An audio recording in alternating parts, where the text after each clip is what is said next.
नमस्कार दोस्तों। Law of one यानी एक का कानून, या कह लीजिए एक का ज्ञान, या कह लीजिए एक के तरीके, यह उसका 18वां सत्र है जो कि फरवरी 4 1981 को रिकॉर्ड किया गया था। दोहराया जाता है कि इस किताब द्वारा दी गई सभी सूचनाएं और जानकारियां आप मान भी सकते हैं, जान भी सकते हैं, नज़रअंदाज भी कर सकते हैं और सिरे से खारिज भी सकते हैं, क्योंकि यह आपकी फ्री विल है जो कि अनंत रचयिता द्वारा आपको दी गई है। एक बात और कही जाती है कि लॉ ऑफ वन पूरी तरह से सबके लिए फ्री है। यदि कोई इकाई या व्यक्ति इसको निजी स्वार्थ के लिए इस्तेमाल करे तो वह उसकी व्यक्तिगत जिम्मेदारी होगी। एक बात और कही जाती है दोस्तों, यदि कोई व्यक्ति या इकाई इस एक के ज्ञान को दूसरों से साझा करना चाहे अपनी परिवर्तित भाषा में, तो वह कर सकता है, क्योंकि यह उसकी फ्री विल है। तो पहला सवाल डॉन करते हैं। मैं पिछली रात सोच रहा था कि यदि मैं रा की जगह होता और लोगों को एक के कानून के बारे में जानकारियां दे रहा होता, तो एक के कानून की पहली विकृति या कह लीजिए हिस्से के कारण हो सकता है कि सही जानकारियों के साथ गलत जानकारियां भी मिल सकती थी। आपके साथ भी ऐसा होता है। तो रा कहते हैं, हम ऐसा जानबूझकर नहीं करते हैं, हालांकि कन्फ्यूजन हो सकता है। इस वक्त इस गलती का कारण है कि कार्ला ने एक रसायन का सेवन किया है। हम पूरी कोशिश करते हैं कि कोई भी गलत जानकारियां नहीं दें। हम तो बस उस एक रचना और बुद्धिमान एकता के अनंत रहस्य के बारे में बता सकते हैं। तो आगे डॉन कहते हैं, क्या बता सकते हैं कि कार्ला ने कौन से रसायन का सेवन किया है जिसके कारण हमारा संपर्क प्रभावित हो रहा है? तो रा कहते हैं, आपका सवाल स्पष्ट नहीं है, क्या फिर से पूछ सकते हैं? तो डॉन कहते हैं, आपने अभी बताया है कि आपको संपर्क में दिक्कत आ रही है क्योंकि कार्ला ने कुछ रसायन का सेवन किया है। क्या आप बता सकते हैं कि वह रसायन कौन सा है? तो रा कहते हैं, उस रसायन को एलएसडी कहते हैं। यदि इसका उपयोग किया जाता है तो ये संपर्क को प्रभावित नहीं करता है। इस रसायन से दिक्कत यह आती है कि जब इसका असर कम होता है तब इसके नाटकीय प्रभाव होते हैं। इस कारण जब भी कार्ला इस सत्र की शुरुआत करती है तब इस रसायन के कारण उसकी ऊर्जा प्रभावित होती है। हालांकि इस वक्त यह रसायन उसकी ऊर्जा को सत्र के दौरान बढ़ा नहीं रही है, यानी कि यह रसायन का प्रभाव कम हो गया है। फिर भी यदि हम देखते हैं कि यदि संपर्क प्रभावित हो रहा है तो हम कुछ समय के लिए संपर्क काट देते हैं ताकि हम कार्ला को सुरक्षित रख सकें और उसका ख्याल रख सकें। तो दोस्तों यहाँ पे हुआ क्या था, कार्ला की एक दोस्त हुआ करती थी। उसने बहला फुसला कर ना कार्ला को एलएसडी दे दी थी, तो कार्ला ने एलएसडी ले ली थी। अब एलएसडी का क्या होता है, वो जब ऊपर जा रही होती है, मतलब जब उसका नशा होता है ना, वो जाता है तो उसके बाद क्या कहते हैं, आप हो सकता है एक बार को क्या कहते हैं दूसरी अनंत क्या कहते हैं बुद्धिमानिता तक चले जाओ या फिर दूसरी डायमेंशंस में चले जाओ, परंतु ये बिल्कुल सही तरीका नहीं है इसको करने का। मेडिटेशन से बढ़िया कोई तरीका नहीं है। जब ये उतरता है ना तो हो सकता है आपको साइकिक अटैक्स भी पड़ जाए। इसीलिए हम किसी भी व्यक्ति को किसी भी तरीके की ड्रग्स, किसी भी तरीके की इस तरीके के रसायन का इस्तेमाल का कोई भी हम किसी भी तरीके के नशे को सपोर्ट नहीं करते हैं। तो आगे डॉन कहते हैं, क्या ऐसा कोई खाना है जो इस वक्त कार्ला खाए तो उसके लिए मददगार हो या हानिकारक हो? तो रा कहते हैं, इस समय कार्ला का शरीर बीमार है, इसलिए वह वही खाए जो उसके लिए बेहतर हो, जैसे कि अनाज, सब्जियां इत्यादि। हालांकि इस सवाल का कोई इतना महत्व नहीं है क्योंकि कार्ला का झुकाव रचयिता की सेवा में काफ़ी अधिक है। लेकिन अभी जब कार्ला की ऊर्जा नीचे जा रही है तो वह कभी कभी यदि चाहे तो मांसाहार ले सकती है, जिससे उसकी कमजोरी ठीक हो सकती है। अच्छा दोस्तों, आप लोग सोच रहे होंगे कि रा है तो सूरज के अंदर और ये कह रहे हैं कि भाई मांसाहार खा लो। ऐसा नहीं है। रा को पता है कि इस धरती पे हर प्रकार के लोग हैं और सबके अलग अलग खाने हैं, ठीक है। तो यदि वो आपको ये कहें कि ऐसा कर और ऐसा ना कर, या फिर ऐसा खा और ऐसा ना खा, तो इन दोनों केस में ही आपकी आज़ादी का उल्लंघन हो सकता है। लेकिन उन्होंने तरीका बता रखा है कि अगर तू वो खाना चाहती है, क्योंकि हो सकता है कार्ला खाती हो, तो यदि वो खाना चाहे तो खा सकती है। लेकिन उससे पहले उन्होंने बोला है कि अनाज और सब्जियां भी खाएगी ना तो भी उसका काम हो जाएगा। ऐसी मतलब कोई हार्ड एंड फास्ट रूल नहीं है इस चीज़ का। तो आगे डॉन कहते हैं, मेरा जिम की तरफ से एक सवाल है जो कि मैं वैसे ही पढ़ रहा हूँ।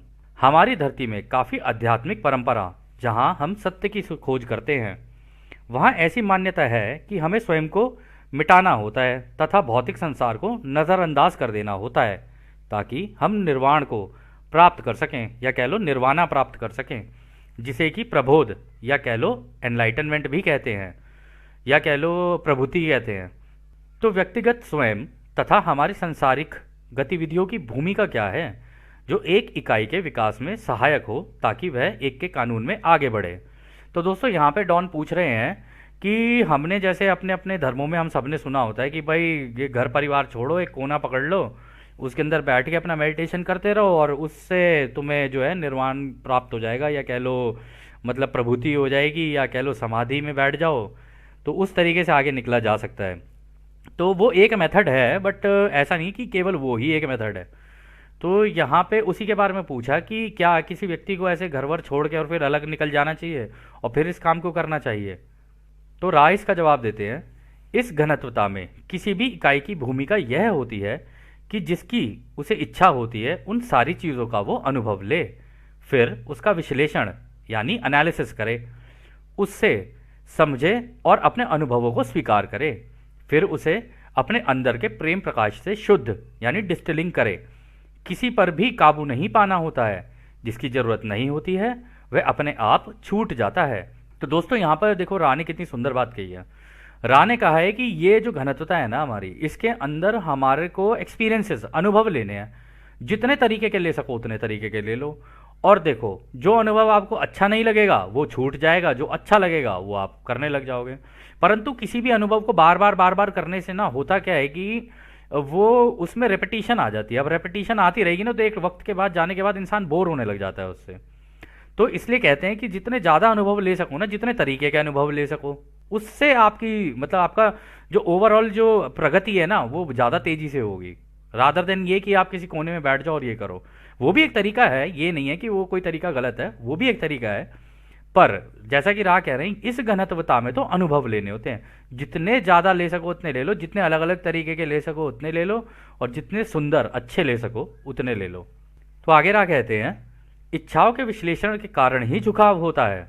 इन इच्छाओं का झुकाव सचेत रूप से अधिक प्रेम प्रकाश की ओर होता है, क्योंकि इकाई शुद्ध अनुभव में स्वयं को प्रस्तुत करती है। इसी इच्छा के कारण आप में संतुलन आता है। तो देखो दोस्तों, दोबारा यहाँ पे राने कह दिया है कि जैसे जैसे तुम अनुभव लेते जाओगे ना, वैसे वैसे तुम्हें पता चलता जाएगा कि तुम्हें क्या अच्छा लग रहा है, क्या नहीं अच्छा लग रहा है। बस ये दो चीज़ें होती हैं, क्या अच्छा है क्या नहीं है अच्छा, बस सही गलत नहीं, अच्छा क्या लग रहा है और बुरा क्या लग रहा है, बस ये चलता रहता है। और उसी में से फिर आपका एक झुकाव बनना शुरू होता है कि आपको किस तरीके की चीज़ें पसंद है। अब हो सकता है किसी को अध्यात्म पसंद हो, किसी को अध्यात्म पसंद ही ना हो, क्रिकेट पसंद हो, किसी को फुटबॉल पसंद हो, किसी को ऑफिस से आने का टीवी ही देखे जा रहा है वो, उसको वो पसंद हो। लेकिन जो वो करता जाएगा ना, उससे उसका झुकाव पैदा होता चला जाएगा, और जैसा उसका झुकाव पैदा होता चला जाएगा वो उसके कर्म में आ जाएगा, और उसी से ही उसको संतुलन बनाना होता है कि क्या अच्छा लग रहा है और क्या अच्छा नहीं लग रहा है। और जो अच्छा लग रहा है उसका भी उल्टा देखना, और जो अच्छा नहीं लग रहा है उसका भी उल्टा देखना, तब संतुलन बनना शुरू होता है। फिर आगे राह कहते हैं, हमने पाया है कि किसी भी तरह की इच्छा का ज़रूरत से ज़्यादा झुकाव होने से संतुलन बिगड़ जाता है। यह संतुलन को बनाए रखने का एक तरीका यह भी है कि जो भी कार्य आप करें उसे करने से पहले यह ज़रूर सोचें कि यह करने से दूसरों की आज़ादी का उल्लंघन तो नहीं हो रहा है। इस तरह स्वतंत्र इच्छा की रक्षा होती है। और दोस्तों देखो, दोबारा राह ने देखो कितनी सुंदर बात कही है। तुम्हें जो अच्छा लग रहा है तुम वो करो, कोई दिक्कत नहीं है, लेकिन हमेशा कुछ भी करने से पहले ये सोचो कि कहीं इससे किसी दूसरे की आज़ादी का उल्लंघन तो नहीं हो रहा है। आप उससे पूछ सकते हो, मांग सकते हो। ऐसे करोगे तो यदि उसकी इच्छा होगी तो या तो आपको दे देगा, नहीं होगी तो नहीं देगा। तो इससे आप अपनी स्वतंत्र इच्छा की रक्षा कर सकते हो। और इसलिए कहते हैं कि कभी भी ना ये नहीं एक्सपेक्ट करके चलना चाहिए कि जो मैं मांग रहा हूँ, जो मैं पूछ रहा हूँ वो मुझे मिल ही जाएगा। नहीं, मिलना होगा तो मिल जाएगा, नहीं मिलना होगा तो कोई बात नहीं, आगे चलो। यही तरीका होता है अपना संतुलन बनाने का। फिर आगे राह कहते हैं, किसी भी चीज़ पर काबू पाना नासमझी होती है, क्योंकि काबू पाना एक असंतुलित क्रिया है, जिससे कि आगे चलकर हर वक्त संतुलन बनाने में कठिनाइयां पैदा हो सकती हैं। इस प्रकार जब आप ऐसा वातावरण बना देते हैं जिसमें संतुलन हो, तो यह आपकी ज़िंदगी के फैसले को आसान बना देता है। शुरू में मुश्किलें होती हैं, परंतु बाद में यह ऐसा हो जाता है जैसे कि आप इसमें निपुण या कह लीजिए एक्सपर्ट हो गए हो। तो देखो वही दोबारा बात राज ने बोली, देखो संतुलन जो है ना, दूसरों पे कब्जा पाने की कोशिश करोगे या किसी भी इवन किसी स्थिति पे भी कब्जा पाने की कोशिश करोगे ना, क्योंकि हमारी आदत होती है कि हम चीज़ों को कंट्रोल में रखें, ये भी कंट्रोल में हो वो भी कंट्रोल में हो। और जब मान लो आप किसी चीज़ पे कंट्रोल करते हो, कंट्रोल जाने लगता है ना, तो आपके अंदर आने लग जाती है इनसिक्योरिटीज़, यानी आपको डर लगने लग जाएगा कि ओ मेरे हाथ से कहीं ये छिन ना जाए। तो वो छिनने के डर की वजह से ना अंदर डर पैदा होना शुरू होता है, जिसकी वजह से असंतुलन बनना शुरू हो जाता है। तो यदि आप पहले ही सोच के चलो कि ये मेरा नहीं है, सब कुछ रचयिता का बनाया हुआ है, बस इसमें मुझे संतुलन बना के अपनी चीज़ें जो मुझे अच्छी लग रही हैं वो करनी है बिना दूसरों की आज़ादी का उल्लंघन किए, तो आप निकल जाओगे, तब आप इसमें निपुण हो जाओगे। शुरू में सबको दिक्कतें आती हैं दोस्तों, हमें भी आई थी और आज भी सीख ही रहे हैं। ऐसा नहीं है कि हम लोग बहुत एक्सपर्ट हो गए इसमें, लेकिन अब हमें ये समझ में आ गया कि दूसरों की आज़ादी का उल्लंघन नहीं करना है, और इसमें एक्सपर्ट हो गए धीरे धीरे धीरे धीरे। जहाँ गलती होती है हमें पता चलता जाता है कि हाँ यहाँ हम गलतियाँ कर रहे हैं, तो धीरे धीरे धीरे धीरे करने से फिर धीरे धीरे व्यक्ति एक्सपर्ट होता है। लेकिन हाँ, अब बचपन से जिस चीज़ की आदत है कि भाई ये चीज़ भी मेरी, वो चीज़ भी मेरी, अरे भाई ये सामान भी मेरा, गाड़ी भी मेरी, ये भी मेरी, सब छिन जाएगा, ये हो जाएगा, वो हो जाएगा, अगर यही सब चीज़ें दिमाग में रही तो फिर अगली घनत्वता में जाना भी मुश्किल हो जाएगा। और दूसरी बात ये भी है, अगर इन चीज़ों से लगाव रहा तो आप अपने ऊपर काम कैसे करोगे, और अगर अपने ऊपर काम नहीं किया तो फिर आगे कैसे बढ़ोगे। इतना इतना सिंपल है इसको समझना। खैर, तो आगे रहा कहते हैं, हर इकाई के लिए उचित समय में सभी चीज़ें स्वीकार योग्य हैं, और अनुभव में, समझदारी में, स्वीकार करने में, फिर उसके दूसरों के साथ साझा करने में, यह सारी चीज़ें एक प्रकार की विकृति या कह लीजिए हिस्से से दूसरे प्रकार की विकृति यानी हिस्से की ओर जाती है, जो कि एक के नियम के काफ़ी अधिक अनुकूल होती है। तो दोस्तों वही वो कह रहे हैं कि जब तुम इसका इस्तेमाल करने लग जाओगे ना इन सब चीज़ों का, तो तुम धीरे धीरे चीज़ों को स्वीकार भी करने लगोगे, अनुभव भी तुम्हारे और अच्छे हो जाएंगे, और अच्छे अनुभव मतलब जिस भी अनुभव को लोगे ना उसको अच्छी तरीके से ले पाओगे, और समझदारी में भी तुम्हारी समझदारी भी बढ़ जाएगी, और तुम चीज़ों को स्वीकार भी करने लगोगे, क्योंकि जो चीज़ जैसी है वैसी है, आप कंट्रोल नहीं करोगे। अब जैसा हो रहा है वैसा हो रहा है, कंट्रोल नहीं करना है उसको। कंट्रोल करोगे तो तुम्हारा ही संतुलन खराब हो जाएगा। तो फिर आगे रह कहते हैं, हम यह कहना चाहेंगे कि किसी भी इच्छा को नज़रअंदाज करना और उस पर काबू करना आसान है, बजाय इसे समझना या स्वीकार करना। इसके लिए धैर्य और अनुभव की आवश्यकता होती है, जिसमें स्वयं का तथा दूसरों की देखभाल और करुणा के साथ विश्लेषण यानी एनालिसिस करना होता है। तो दोस्तों ये देखो, किसी भी चीज़ को नज़रअंदाज भी किया जा सकता है, उस पर काबू भी पाया जा सकता है। ये हो सकता है, कर ले कोई व्यक्ति, ठीक है, कि हाँ जी इसकी इच्छा हो रही है, इसको छोड़ देता हूँ जी, उसकी इच्छा हो रही है उसे छोड़ देता हूँ। उसे काबू करने की भी कोशिश कर भी सकता है कोई व्यक्ति अगर चाहे तो। कह रहे लेकिन उसको समझना कि मैं ऐसा कर रहा हूँ तो क्यों कर रहा हूँ, इसके पीछे का मूल कारण क्या है, वो करना, फिर उसको स्वीकार करना, अच्छा इस मूल कारण की वजह से था, तो अब देखता हूं करना है या नहीं करना है, और जैसे करना है या नहीं कर, अगर करने की इच्छा है तो फिर कर, लेकिन दूसरों की आज़ादी का उल्लंघन का ध्यान रख, और अगर नहीं करना है तो कोई बात नहीं, वो अनुभव नहीं तो कोई और अनुभव आएगा फिर। और वो कह रहे हैं आगे, इसके लिए धीरज और अनुभव की आवश्यकता होती है। धीरज, वास्तविकता में जो लोग मेडिटेशन करते हैं ना उनके अंदर धीरज धीरे धीरे आ ही जाता है, अपने आप ही आ जाता है, ठीक है। और रही बात अनुभव की, जैसे जैसे आप अनुभव लेते चले जाओगे अनुभव भी धीरे धीरे आते चले जाएंगे आपके पास। आप जैसे जैसी चीज़ें मांगते जाओगे अपनी ध्यान अवस्था में, वैसी वैसी चीज़ें आपको मिलती चली जाएंगी, और वैसे वैसे अनुभव भी आपको होने शुरू हो जाएंगे। और इसमें दूसरों की देखभाल यानी दूसरों का ध्यान रखकर और उनसे प्रेम और प्यार से, करुणा के साथ इस बात को एनालिसिस करना कि हाँ इसमें प्रेम कहाँ है, हर चीज़ में प्रेम कहाँ है। अगर ऐसे ढूंढे कोई तो रचयिता की तरफ निकल जाएगा, वरना थोड़ी सी दिक्कतें आ सकती हैं, परंतु ऐसा नहीं है ये किया नहीं जा सकता, आसान है करना, मुश्किल नहीं है। बस अपने ऊपर ध्यान रखना है, दूसरे पर नहीं, दूसरे की बस आज़ादी का ध्यान रखना है।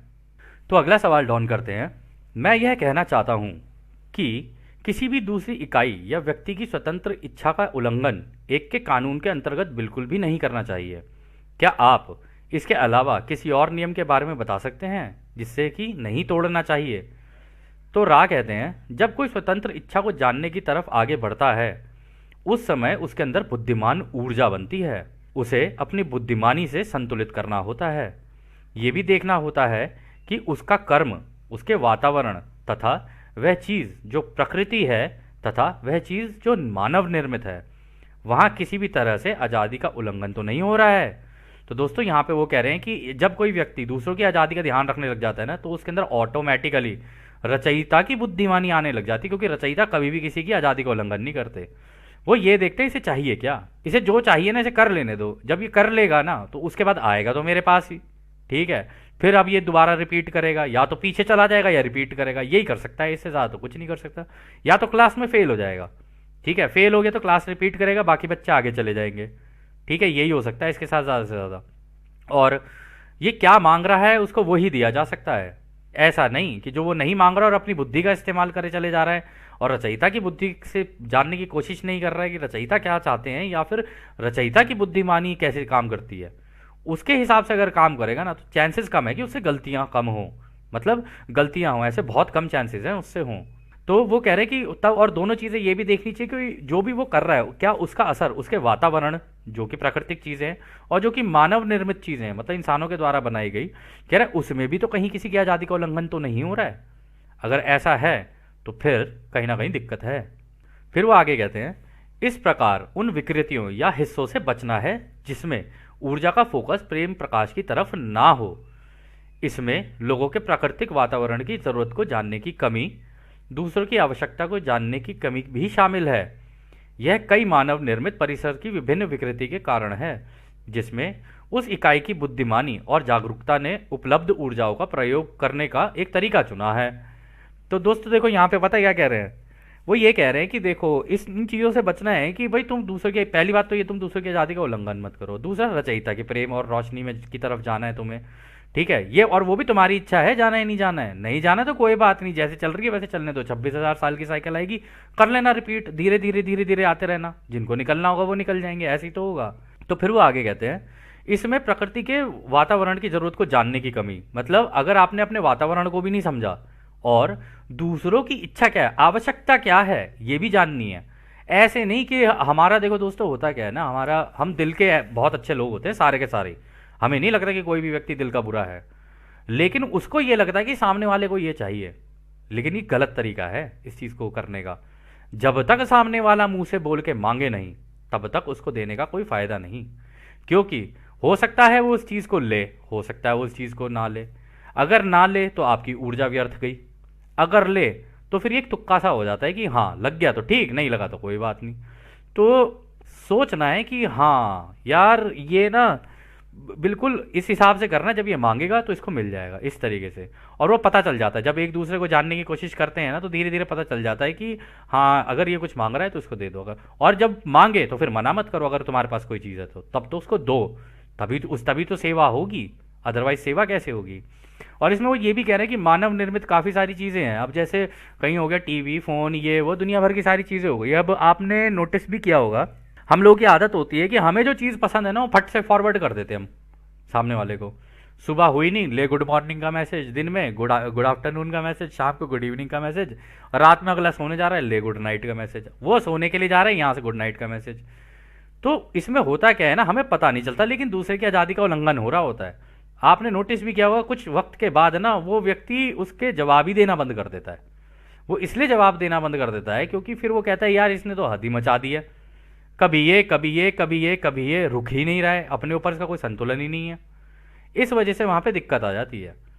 तो आप किसी से ये बोल सकते हो, जैसे हमने कहा कि रचयिता ने का तरीका क्या है काम करने का, आप किसी सामने वाले से बात करके उससे किसी तरीके से पूछ सकते हो कि क्या तुम्हें ये चीज़ पता है, अगर उसने कहा नहीं पता है तब उसे दे सकते हो, और वो भी धीरे धीरे करके। एकदम से किसी के ऊपर सब कुछ डाल दिया तो वो बेचारा वहीं ढेर हो जाएगा, वो नहीं कर पाएगा। और ये हमने दोस्तों व्यक्तिगत करके देखा है, इसलिए आप लोगों को बता रहे हैं। हमारी मतलब व्यक्तिगत ही हम लोगों को ये पता चला कि यदि किसी को कोई जानकारी चाहिए तो एकदम से पूरी उठा के मत दो उसे, धीरे धीरे दो, धीरे धीरे दो। अगर आपने एकदम से उठा के दे दी उससे डाइजेस्ट ही नहीं होगी, और जब उससे डाइजेस्ट नहीं होगी वो या तो वो उसे छोड़ देगा या वो नज़रअंदाज करके इधर उधर हो जाएगा, उसमें उसी का नुकसान हो जाएगा।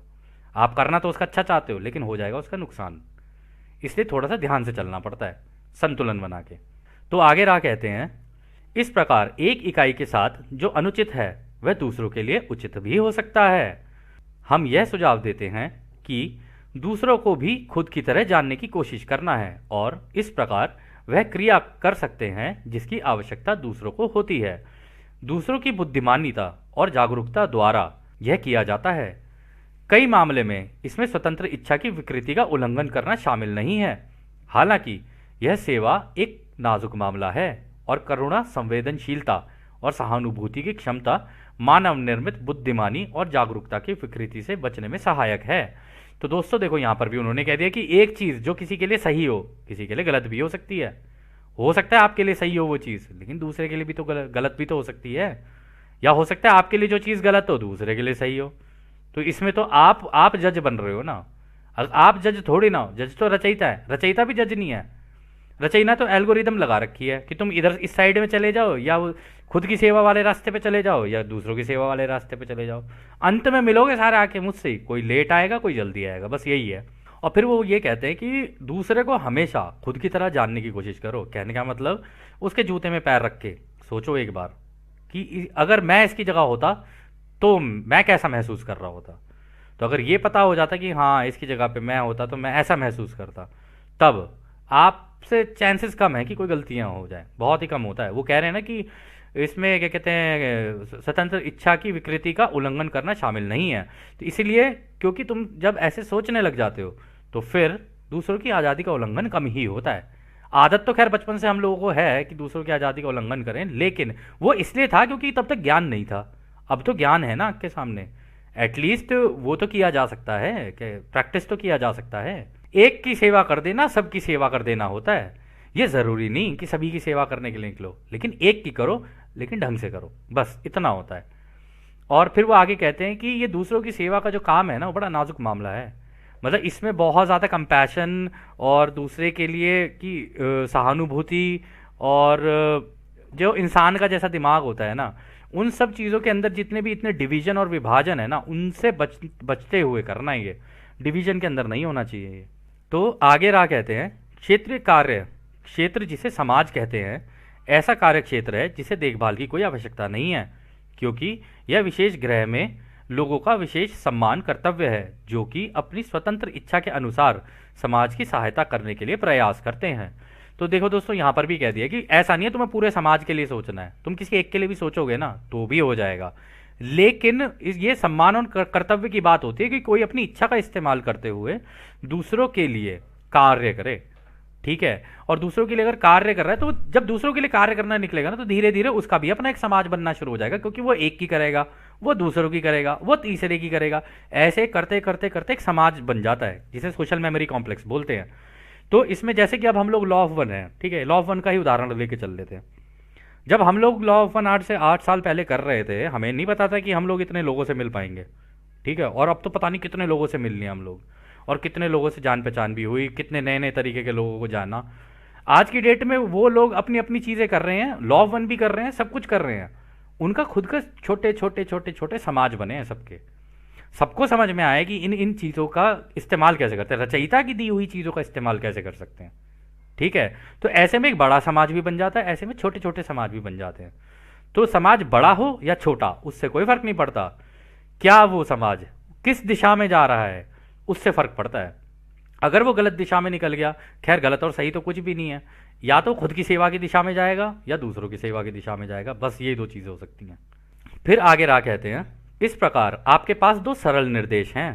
प्रकृति में व्यक्त बुद्धिमान ऊर्जा के बारे में जागरूकता, स्वयं में व्यक्त बुद्धिमान ऊर्जा के बारे में जागरूकता साझा करने के लिए जब यह इकाई द्वारा सामाजिक परिसर के साथ उचित लगता है, और आपके पास एक असीम रूप से सूक्ष्म और विभिन्न विकृतियों का समूह है जिसके बारे में आप जागरूक हो सकते हैं।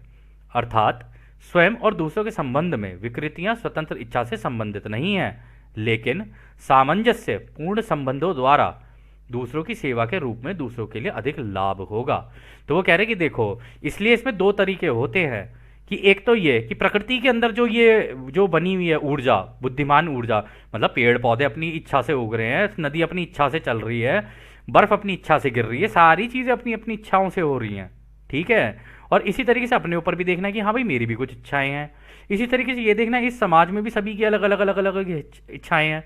अब आप सबकी तो पूरी नहीं कर सकते, लेकिन किसी एक की तो कर सकते हो, और जो एक होगा ना बिल्कुल आपके जैसा ही होगा, लगभग मिलता जुलता। यदि आपके जैसा मिलता जुलता होगा तभी ही आप उसकी मदद कर पाओगे। अगर आपके जैसा मिलता जुलता नहीं है तो आप उसकी मदद नहीं कर पाओगे। और इसका दुख भी होता है हर व्यक्ति को, प्रत्येक व्यक्ति के अंदर दुख भी आता है कि यार मैं तो अपने, क्योंकि हम लोगों से पूछा था कई लोगों ने, हम तो अपने अपने लोगों की ही, अपने परिवार की भी करना चाह रहे हैं, ये हो रहा है वो हो रहा है, तो हम क्या करें, वो तो हमारी सुनते ही नहीं है। उसका कारण था कि पहले ही लेवल पे उनकी आज़ादी का उल्लंघन कर दिया गया, कि सीधा ही उठा के एक का ज्ञान उनको दे दिया गया कि ऐसे हो जाएगा, वैसे हो जाएगा, ये हो जाएगा, वो हो जाएगा। किसी को डराना भी उसकी आज़ादी का उल्लंघन है। किसी भी तरीके से किसी को डराया जाना उसकी आज़ादी का उल्लंघन है। तो डराओ मत, प्यार से उसे बता दो। अब वो डरे या ना डरे वो उसकी इच्छा है, लेकिन सीधी सी बात है कि आप अपनों की भी अगर मदद कर रहे हो ना तो उनसे भी पूछ पूछ के ही कर सकते हो आप, ये नहीं कि आप उनकी आज़ादी का उल्लंघन कर दो। और आपके समाज में जितने लोग हैं ना उनसे भी पूछ पूछ के ही करो। जनरली ये होता है, देखो दोस्तों, हमने भी देखा है कि जो व्यक्ति पूछ पूछ के काम कर रहे होते हैं ना, उनको ये सोचा जाता है कि हाँ इसको तो कुछ आता ही नहीं है, हाँ इसको तो कुछ आता नहीं है। ऐसा नहीं कि उसको कुछ नहीं आता है। अगर अनुभव के लेवल पे देखा जाए ना तो उसको आपसे ज़्यादा आता है, क्योंकि वो पूछे ही जा रहा है, पूछे ही जा रहा है, पूछे ही जा रहा है, सवाल उसके पास बहुत हैं। और जिसके पास सवाल ही नहीं है इसका मतलब अज्ञानता में है, इसका मतलब सीखने की इच्छा नहीं है उसके अंदर। और जिसके अंदर सीखने की इच्छा नहीं है उसके अनुभव भी ज़्यादा नहीं हो सकते, लिमिटेड ही होंगे उसके अनुभव। उन्हीं अनुभवों का इस्तेमाल करके वो अपनी सारी चीज़ें जज कर रहा होगा और उसके अकॉर्डिंगली काम कर रहा होगा। ये ही होता है मैक्सिमम केसेस में जो देखा गया है। तो खैर दोस्तों, इस सत्र को अब हम यहीं समाप्त करते हैं, और जैसे कि राह हमेशा कहते हैं, अब हम आपको से एक अनंत रचयिता के प्रेम, उसकी रोशनी, उसकी शक्ति और उसकी शांति में छोड़कर चलते हैं। आद ने हमारे भाइयों, आद ने वासु। धन्यवाद।